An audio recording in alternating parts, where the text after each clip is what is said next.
Maria, a Mãe Santíssima. Era uma tarde muito triste em Jerusalém.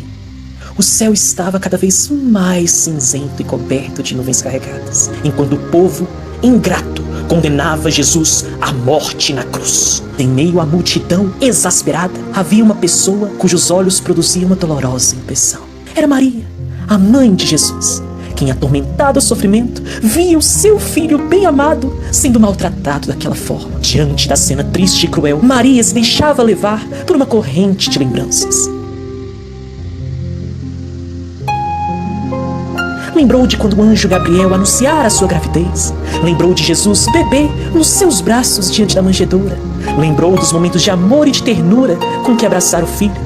Lembrou da infância de Jesus, onde ele costumava ir às ruas falar palavras de carinho e fé aos sofredores. Lembrou até de uma vez, quando o divino Jesus, ainda criança, levou para casa 2 homens conhecidos como ladrões, só para ensiná-los a serem melhores, reconhecendo eles como irmãos. Quão santo era aquele menino, que depois de crescido, iniciava sua missão celestial, curando os leprosos e os doentes, acolhendo as criancinhas e ensinando as multidões, tão famintas de amor, os caminhos que levam a Deus.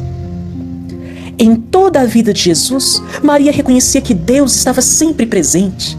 Apesar de tudo, havia sempre uma vozinha lá no fundo que falava para Maria: faça-se na humilde serva a vontade do Senhor. Perdida nos seus pensamentos e na sua dor, Maria sentiu uma mão tocar os seus ombros. Quando ela viu, era João, um dos únicos seguidores de Jesus que teve a coragem de estar ali diante da cruz.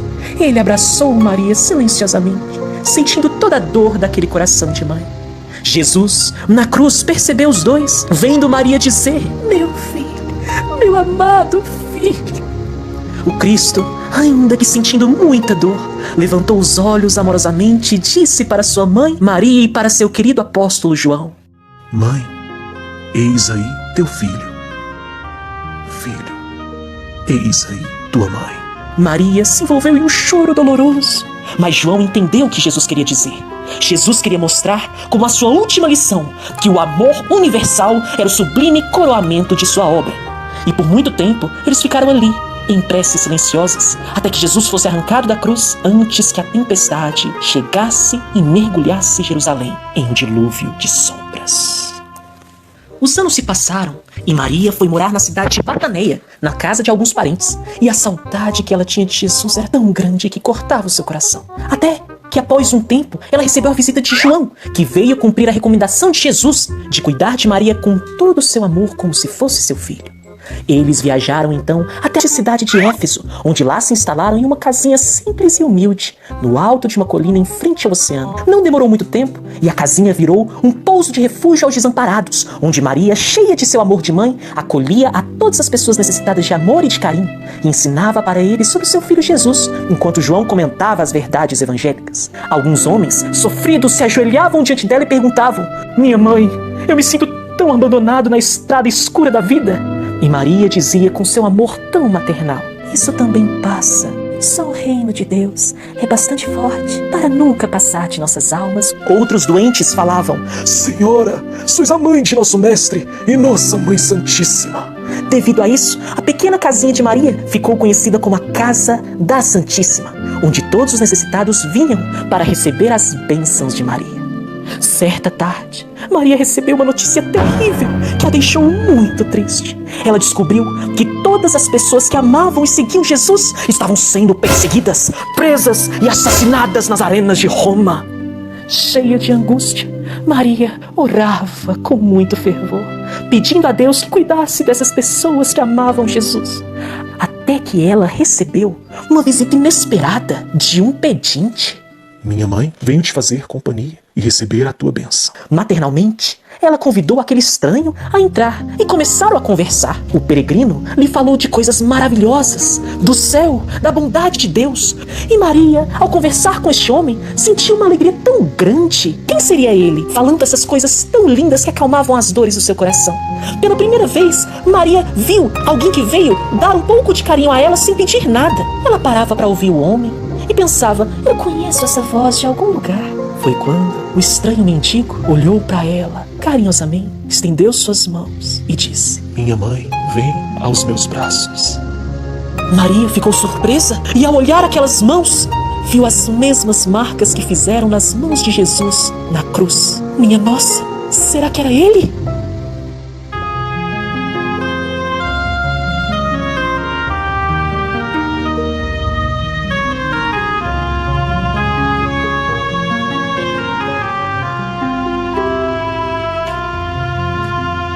Maria não pôde mais aguentar, gritando com infinita alegria: Meu filho, meu amado filho, as feridas que te fizeram!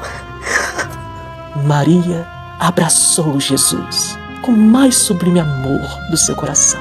Ela queria se ajoelhar diante dele, mas o mestre olhou para ela e disse: Sim, minha mãe, sou eu. Venho te buscar, pois o meu pai quer que você seja, no meu reino, a rainha dos anjos. Maria não conseguiu falar mais nada, paralisada enquanto Jesus ia embora. E no dia seguinte, quando vieram encontrar Maria, viram que ela já estava nos últimos momentos de sua vida e acabava terminando assim por desencarnar.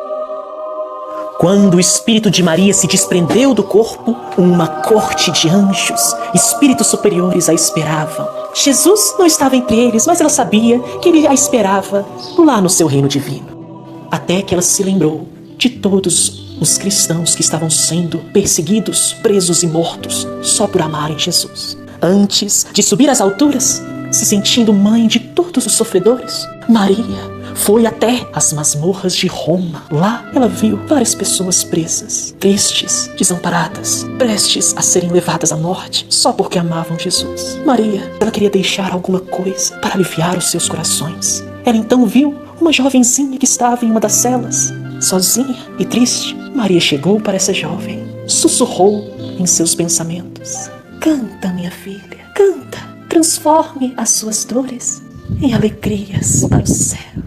E no mesmo momento, a jovem começou.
Por isso, crianças, sempre que você ouvir as canções, esses cânticos e louvores a Deus, não se esqueça de fazer no seu coração um pequeno silêncio para que Maria, a rosa mística de Nazaré, possa espalhar aí o seu perfume.